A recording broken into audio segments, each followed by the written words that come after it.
Ladies and gentlemen, weighing in at 160 pages with 2 covers, hailing from Chicago, Illinois, and powered by the apocalypse, it's Worldwide Wrestling!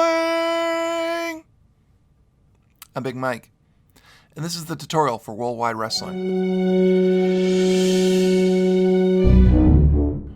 Worldwide Wrestling is a tabletop role-playing system designed not only to simulate professional wrestling, but the booking, promos, and frequent mishaps that happen in the industry. It is, as I said, done in the Powered by the Apocalypse engine, but as the system itself is fully contained within the pages of Worldwide Wrestling, we'll just be focusing on that. At the start of the game, one of the players has the role of creative. This is the person who organizes matches in the course of the game. The thing is, while creative may set matches, things don't always go as planned. They have a unique role and abilities in keeping the production going in the wake of these situations. The remaining players each have custom-built wrestlers. Each wrestler has a gimmick, which is like a class that determines stats, moves, and what happens if different conditions are met when they use these roles. In addition, you determine if you are a babyface wrestler or a heel wrestler, which gives you additional abilities that you can use, both in and out of matches. Lastly, you just design your overall aesthetics as a wrestler, what your overall appearance and entry music and where you come from. There are only 4 key stats in this game, and no player skills of any kind. These 4 stats are look, power, real, and work. Each of these interact with the system in different types of actions called moves, and some of these stats can have negative values. All wrestlers have a set of moves, and moves are not what you would think they are. Rather than being some kind of wrestling move, like a clothesline or a type of punch, moves are the kind of actions you can take as a wrestler either during or before the match. These are things like a feat of strength or cut a promo. You'll typically describe what you do, and either you or creative will determine what move best fits that action. Once the move is decided, you roll 2d6 plus the relevant stat. Each move has a different outcome depending on the result, but for nearly all moves, rolling a 10 or better is a clear success and allows you more control of the situation. A 7 to 9 is a near success and gives less reward. A 6 or lower is counted as a botch, and either the move is unsuccessful and creative must get involved with one of their special abilities, or it has a unique condition to it that goes off immediately. Why are you making these rolls? Well, you are, at any given time, trying to manipulate 3 additional stats: heat, momentum, and audience. I will explain each. First, heat. Heat is the conflict you have with another wrestler. At the start of the game, you should only have heat with fellow player wrestlers, but as the game goes on, you can develop heat with wrestlers not controlled by the players, but instead creative.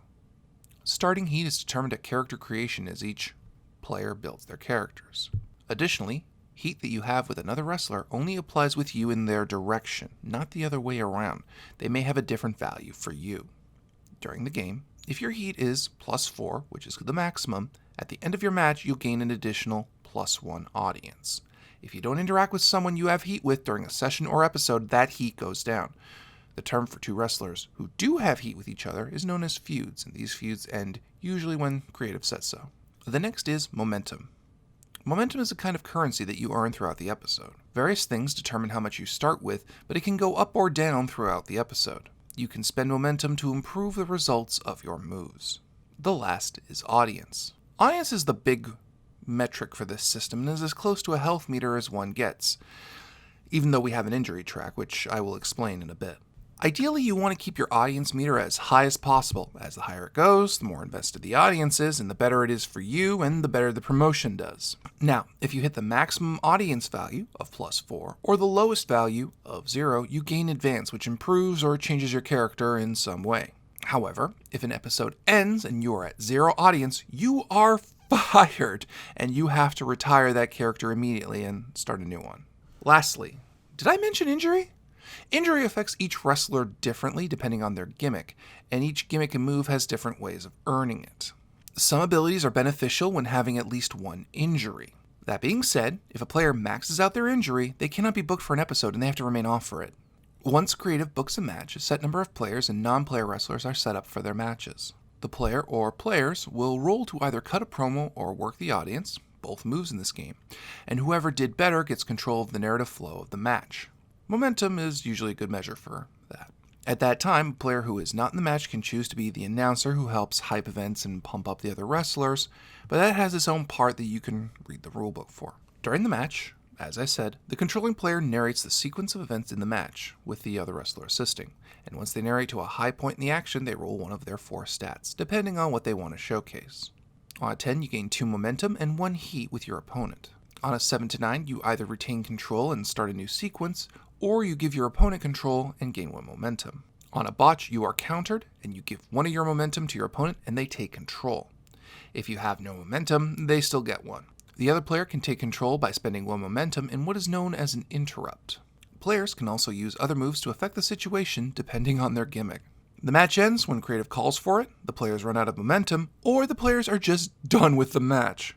When one of those conditions are met, creative reveals who's to win, and that player rolls their finishing move. And, of course, each gimmick has its own unique finishing move that the player must roll for to determine the result. There are abilities, however, that can override creative's call for the finish. And that is Worldwide Wrestling. It's an interesting narrative-based system, and I encourage you to examine it further on your own time, if you're interested. Otherwise, you can catch us playing it on D20 Live.